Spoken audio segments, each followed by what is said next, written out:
375 Yeah. Around there. on reverse polarity. We won't max out the machine. Yeah, okay. The what? I accidentally welted on the tip of the brown. Okay. I'll teach you one. You got to be careful about all the leads that are running around. There's always a big mess of leads when you're doing this type of thing. So you have to be careful. Talk a little bit about the PPE for this.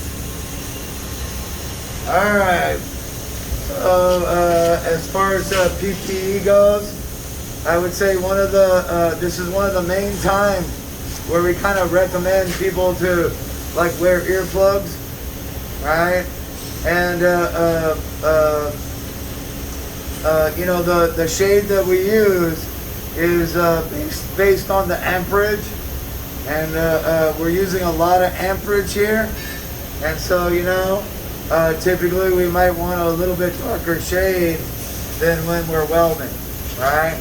But what we want to do is we want to see how much glare, how bright it is, because we can do it at a whole bunch of different amperages, and then, you know, adjust it so that it's comfortable. Right? You don't want the light to be too bright that it leaves a shadow after you're done on your eye. What else can we say?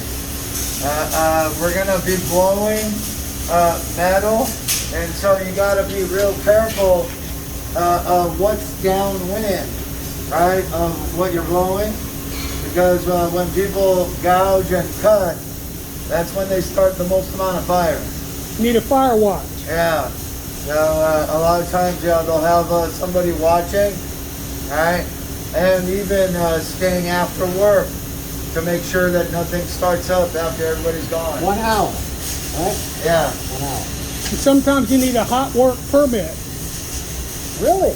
In certain plants, you need to have a safety engineer and signed off by maybe 2 or 3 people, knowing that somebody's out there throwing sparks. Think about an oil refiner. You don't want sparks without people knowing about it. So I'm gonna gouge out this weld right here, and I'll, what do you call it? I'll start, try to get down a little bit into the plate, and then start moving forward. All right. So let's go.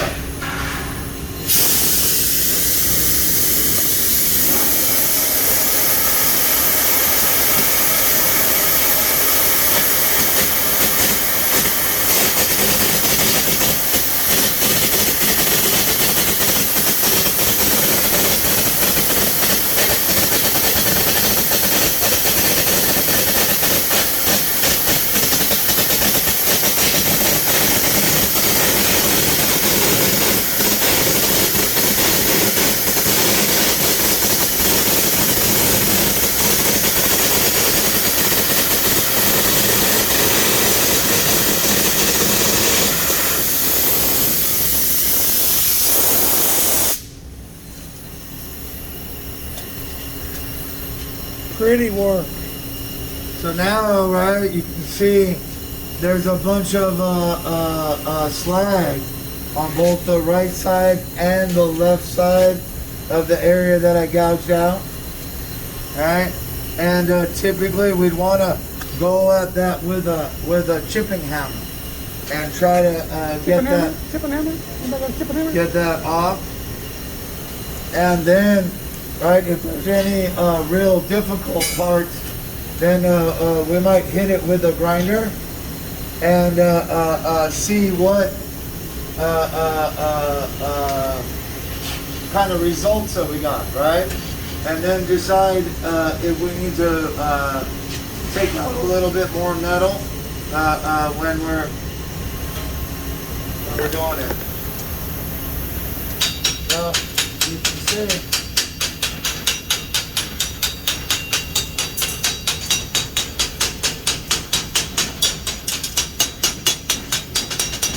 Now you can see that I'm able to remove it, right? Now if we gouge too much metal at one time, the slag will get real heavy and hard to remove.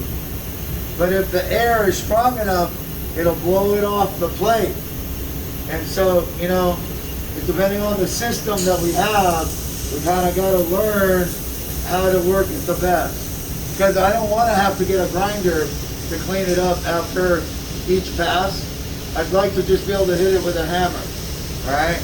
So we don't want it to build up too much of a slag. And again, I wouldn't want to do a second pass and pile shit on top of the stuff that I haven't cleaned. Alright? I want to clean, then maybe make a second pass, clean again, maybe make a third pass, and clean again every time. And you wanna go down to the root of the bead behind it, on the other side of the beam.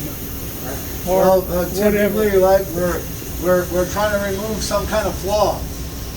So either the weld was flawed, and we want to remove the weld, or there's some kind of hole or slag or flux trapped underneath the weld that we need to get to. And typically, right, as we're gouging, if there's a flaw, we would look for it. And that way, we know that we've taken it out. If you're not looking, a lot of times after gouging, you'll be like, I don't know whether or not I took out the flaw. And in that case, you might just go deeper just to double check and make sure. The last thing we want to do is gouge out a flaw and then put in another weld and find out that the flaw is still there. All right, and then we gotta go and do it again. All right. So this isn't done as much as it used to be done at one time, but when it comes to heavy construction, right, on thicker plates, they still do it because of the speed, right? It takes a lot of time to grind through a 1-inch thick piece of metal. And so if there's a flaw in a 1-inch thick piece of metal or thicker, they'll want to carbon arc it, right, when they go to take it out. And again, depending on how deep it is. When they do ultrasound, they can tell exactly how deep the flaws are. Ultrasound is magnaflux? No, it uses sound waves to bounce through the metal. And they'll tell the welder there's a flaw right here, and it's 3/4 of an inch down. And so they can start removing metal and know about how much they're going to have to remove before they run into their flaw. All right, so that helps out a lot. When you were gouging, it sputtered. Like, was it short circuiting or what? That has to do with the arc going out.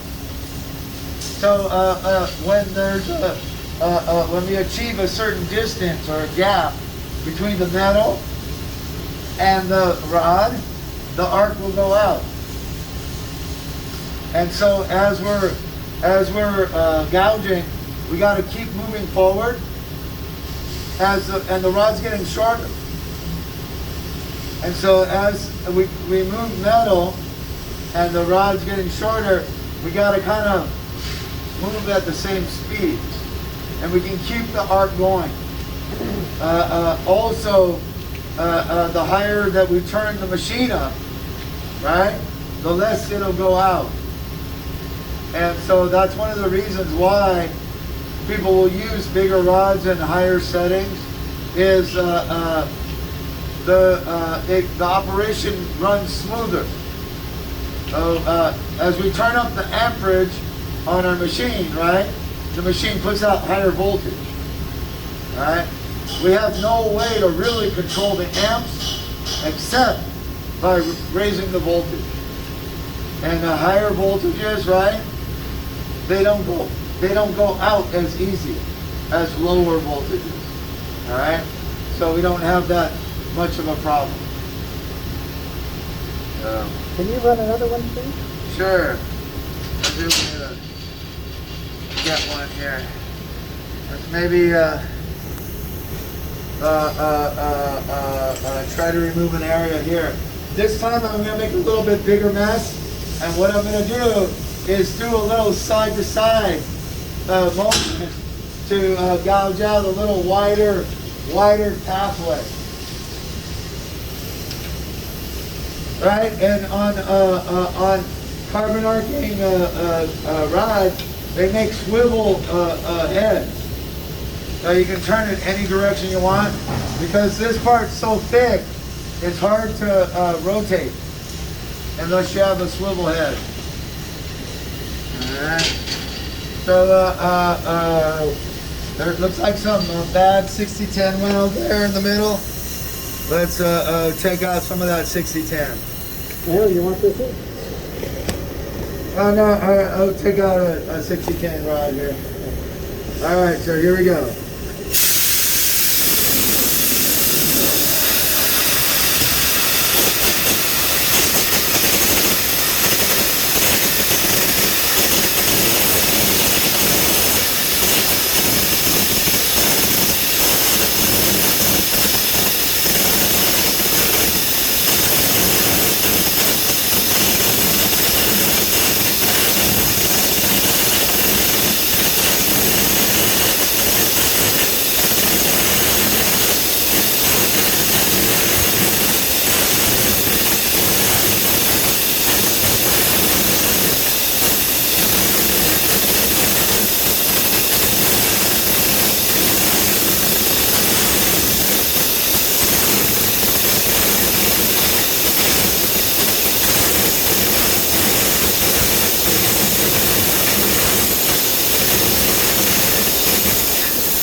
Alright? You don't worry about your cord?